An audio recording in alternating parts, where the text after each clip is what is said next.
Você está assistindo ao Hora da Saúde, uma produção do Hospital de Amor, e nesta edição nós estamos falando sobre Pilates.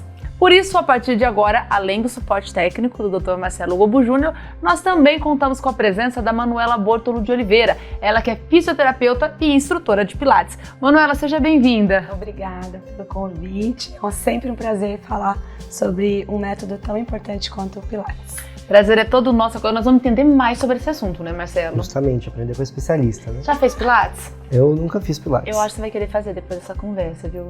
Vamos lá? Não é, Manuela? O convite está feito. Manuela, vamos começar com você. Fala pra gente quais os principais benefícios.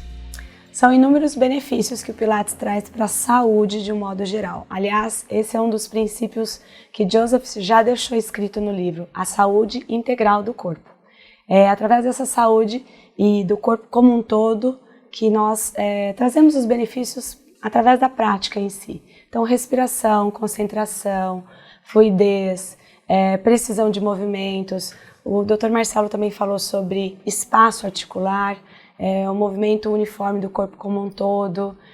Que mais? A gente melhora a saúde de um modo geral com patologias, né? Corpos já com dores crônicas. Mobilidade, flexibilidade, respiração, concentração. O se perceber, o se conhecer também, tudo integrado dentro de um método tão incrível quanto esse. Pensando em tudo isso, a saúde mental também deve ser beneficiada com Pilates, né, Marcelo? Com certeza. A gente tem um benefício não só pela questão da consciência corporal, da consciência plena, mas especialmente também por conta dessa ativação cardiovascular, quando a gente consegue manter uma frequência de atividade física que ela é em torno de moderada do ponto de vista cardiovascular, por mais de 150 minutos por semana, a gente tem benefícios muito importantes do ponto de vista de redução da mortalidade e de aumento da nossa qualidade de vida e de proteção em relação à saúde mental e a diversos tipos de adoecimentos. Falando um pouquinho sobre isso, o Pilates também ele proporciona o indivíduo a se preparar para fazer outra atividade física. Então, vamos supor, se uma pessoa precisa de um trabalho mais cardiorrespiratório, o Pilates é uma porta de entrada aberta para que o seu corpo se adapte para você conseguir fazer essa atividade sem machucar, né? Sem se lesionar. A maioria das pessoas procuram Pilates para qualidade de vida, Manuela? Sim. Muitas pessoas procuram para a qualidade de vida e agora tá vindo uma nova visão, né, sobre o método. Por exemplo, a gente está recebendo muito atletas que querem melhorar as performances nos esportes, prevenindo lesão, como o doutor falou, e também não só para reabilitação, mas para ter uma vida mais saudável, plena. Essa questão também dessa automeditação, dessa concentração durante a prática, também tem sido um dos motivos da procura. Isso que você falou é muito interessante, porque trabalhando com o jornalismo, na Barretos, a terra da festa do peão, eu já falei com vários campeões de rodeio, José Vitor Leme, e todos eles fazem Pilates hoje em dia. Quando eu ouvi que eles faziam Pilates, eu achei interessante, falei algo que não, aparentemente não combina com esse mundo dos rodeios, mas dá equilíbrio, né? Dá essa flexibilidade. Sim. A gente tem uma frase, até minha professora, porque eu também pratico, o corpo todo o tempo todo. O corpo todo é você conseguir distribuir a força corretamente para o corpo todo para executar um movimento. No caso deles, uma estabilização não só de centro, mas para essa estabilização permitir o movimento acontecer. Então é isso. A tal consciência corporal que você falou no primeiro bloco, né, Marcelo? Essa consciência corporal, propriocepção que a gente fala, ela é muito importante para a gente poder entender onde está o nosso eixo corporal, onde está a distribuição do peso. Em algumas fases da vida, isso vai assumindo uma importância muito grande. Por exemplo, na velhice, quando a gente precisa de ter uma musculatura paravertebral fortalecida, da musculatura do quadril, para a gente conseguir ter facilidade para poder levantar, estabilidade na nossa marcha. E o Pilates traz muitos benefícios em relação a isso. Esse tônus muscular preservado, ele é muito importante nesses momentos. Quando a gente vai, por algum motivo, tem algum período de enfermidade, que a gente fica acamado, com restrição, que a gente perde essa estabilidade, é um bom método para você poder reaprender esse tipo de movimento, de consciência corporal e de estabilização, especialmente em relação à postura. Inclusive, no final, se você me permitir, nós vamos fazer uma prática aqui, mostrando um pouco dessa propriocepção, tanto que ela é importante para uma atividade simples como andar. Não, por favor, nós vamos demonstrar sim, e é muito legal isso, né? Mostrar que também as pessoas podem fazer em casa e entender melhor. Manuela, por falar em fazer de uma forma que as pessoas possam fazer em casa. Muita gente acha que Pilates é só naqueles aparelhos ficando de ponta cabeça. Fala pra gente, existem várias modalidades de Pilates e qual a diferença entre elas? Pilates, primeiramente, ele foi desenvolvido no solo. A gente chama de Mat Pilates, que é a prática desenvolvida no solo com uma sequência de exercícios já estabelecidas por Joseph. Então, tem início, meio e fim, com exercícios selecionados de acordo com a metodologia, aquilo que ele realmente acreditava para o desenvolvimento uniforme do corpo. A gente começa com movimentos de rolamento e, sucessivamente, a gente vai acrescentando mais movimentos mais elaborados ao corpo. Mas é possível fazer em casa. E o que difere são os processos pedagógicos para você conseguir fazer determinado movimento. Então, para você conseguir fazer um idoso, fazer um rolamento de coluna completo, a gente precisa de uma sequência pedagógica para que isso aconteça. Isso tudo a gente ensina no Mat Pilates. Então, exatamente essa parte pode ser feita em casa, com orientação de um profissional. É sempre importante. Depois disso, ele começou a desenvolver as máquinas. E a primeira máquina que ele desenvolveu foi o Reformer. Ele chamava de Reformer Universal. O próprio nome diz, para reformar o corpo, porque ele trabalha em todos os planos de movimento do corpo. Flexões, extensões, rotações, plano frontal, sagital, transversal. Então, aí, através dessa uniformidade do corpo, a gente consegue reformar o corpo da pessoa, assim ele dizia. E aí, depois, sucessivamente, ele foi desenvolvendo as outras máquinas para auxiliar aquilo que você, nesse equipamento e nem no Mat, conseguia fazer. Então, aí veio o Cadillac, depois Chair, vieram os acessórios. Que aí são aqueles aparelhos que vocês usam. Mesmo que nós usamos.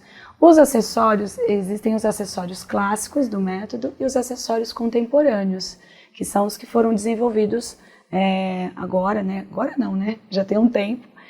Como, por exemplo, o Foam Roller, que é um rolo de espuma, que auxilia, é um dos acessórios contemporâneos. E o Foot Corrector foi o primeiro acessório que Joseph criou para exatamente fazer com que a pessoa entenda a descarga de peso nos pés.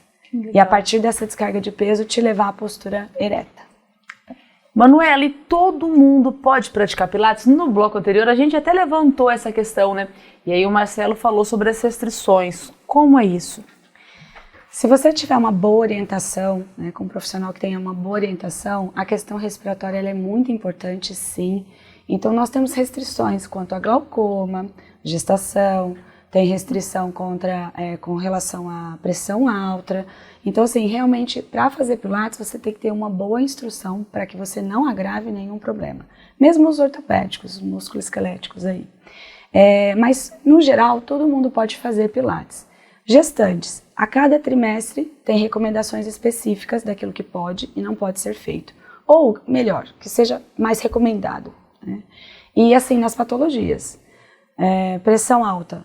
Invertidas não deve ser usado, posições onde faz muita isometria e muita contração isométrica sem respiração também é contraindicado. Então é o que fazer dentro do método e não o método em si que é restritivo. Entendi, tem essas alterações, né? Isso, tem essas observações para cada um. E o Pilates pode auxiliar também, aí eu gostaria que você falasse, Manuela e o Marcelo também, no tratamento de alguma doença? Muitas. Muitas, como o doutor disse, doenças crônicas e reumatológicas se beneficiam demais. As principais? Muitas. E as musculoesqueléticas. Hoje eu trabalho também com o sistema neuromiofacial. Então você agregar o trabalho da face em movimento dentro do universo Pilates é realmente uma soma aí que vem contribuindo aí com as últimas pesquisas científicas com relação ao movimento. Mas basicamente todas as pessoas são beneficiadas com a prática do Pilates. Bom, né? Ótimo, estou achando tudo ótimo. Marcelo, o Pilates chega a ser recomendado no consultório? Sim, a gente aborda em algumas questões, a gente sugere a prática, né? A modalidade, ela vai depender de caso a caso e ela é sempre bem-vinda quando ela é decidida em conjunto com o praticante. Então, às vezes a gente fala, você precisa fazer uma atividade física para a sua saúde, seu bem-estar, independente de uma condição clínica. E aí, a gente fatalmente vai cair em alguns clichês de modalidade, né? Eu preciso correr, eu preciso pedalar. Pilates é uma modalidade que é muito bem-vinda nesse tipo de situação e às vezes a gente precisa ampliar o horizonte para discutir isso com o paciente no consultório. Poder lembrar que esse recurso existe, porque às vezes o praticante ele não tem afinidade com outra modalidade, né? Eu posso dar um exemplo pessoal, a minha irmã é praticante, e ela se deu bem com essa modalidade, né? Ela não se deu bem com outras modalidades. Foi o que funcionou para ela, né? E ela faz por uma condição de bem-estar, de saúde geral. E é assim que a gente vai decidindo cada caso e orientando cada caso, né? A gente recomenda, às vezes em situações mais específicas, quando a gente precisa orientar mais o paciente para determinados pontos em que aquilo vai ser mais benéfico, né? Então, por exemplo, as situações de dores crônicas, as situações de maior desgaste articular, em que você precisa buscar modalidades que já sejam de baixo impacto articular. Você vai, às vezes, usar recursos hídricos, por exemplo, para poder facilitar esse processo, que você não vai recomendar, por exemplo, uma corrida, que vai gerar um impacto articular importante. E aí a gente aborda isso, apresenta o Pilates como uma opção de escolha, né, para o indivíduo se familiarizar e buscar se funciona no estilo de vida dele, no modelo que ele quer adotar, né. A gente sempre compartilha esse tipo de decisão. Manuela, pensando no condicionamento físico, o Pilates, ele resolve por si próprio ou ele precisa ser associado a algum outro tipo de exercício? Depende do esporte que você quer praticar. Se você quer só por condicionamento físico, o método é um método de condicionamento físico. Ele abrange, ele chega até esse condicionamento físico depois de um processo, óbvio, mas ele é um método de condicionamento físico. Quem faz Pilates e acha que é só alongamento, quem faz Pilates e não transpira, como dizem os meus alunos, morrem, é porque realmente não está conseguindo levar o método em si na sua necessidade, na sua finalidade. Certo. Porque sim, é um método de condicionamento físico. Agora, se você tem a intenção de participar de corrida, né, enfim, ser um atleta, ou não, ou fazer outras modalidades. O seu foco já é outro. Já o foco é associar o Pilates a essa outra prática. Manuela, essa mesma lógica segue para quem procura o Pilates para reabilitação? Sim. Hoje, nós fisioterapeutas e todo profissional que trabalha com movimento entende que o movimento é cura, né? O movimento, o próprio movimento em si, ele é uma autocura. Como o doutor disse, ficar no sofá gera dor crônica. Dá muita dor ficar no sofá. Dá muita dor. Então, assim, às vezes a pessoa fala assim, nossa, eu tenho hérnia de disco e eu não posso abaixar para pegar nada no chão. Isso é um mito, né? Porque na verdade o que o Pilates faz, ou qualquer profissional do movimento que tem essa consciência de como é a patologia, ele ensina a pessoa a se mover nessa flexão de coluna corretamente. Então o movimento ele é preventivo e ele por si só cura também. Então mais um motivo aí para fazer atividade física com orientação e o Pilates. Agora vamos saber a frequência ideal, Marcelo, para o Pilates? Que existe essa dúvida, né? Uma vez por semana basta? 2, 3, né? E aí, Manuela? É recomendado 2 vezes por semana no mínimo. Tá? A pessoa que faz uma vez por semana, ou ela está fazendo um trabalho complementar a outras atividades, e realmente só para uma melhora da saúde em geral, mas se ela tem alguma patologia, é necessário que ela vá mais vezes para realmente obter resultados. Normalmente se faz 2 vezes na semana, 3 vezes na semana. Tem adeptos de 3 vezes, mas o Pilates feito todo dia, eu vou falar pra você que é milagroso. Nossa, do jeito que ela falou, deu até pra gente ficar animada, Sim. né? Isso, nem que for meia hora. Nem que for meia hora? For meia hora. Então tá certo. Você aí de casa ficou com vontade de fazer Pilates, de conhecer um pouco mais? A gente se despede do Dr. Marcelo agora. Marcelo, muito obrigada. É sempre um prazer estar aqui, Glaucia. E Manuela, daqui a pouquinho você continua aqui com a gente, né? Vai dar dicas de exercícios de solos. Maravilha. Você de casa continua com a gente. Já já nós voltamos com mais esse Hora da Saúde falando sobre Pilates.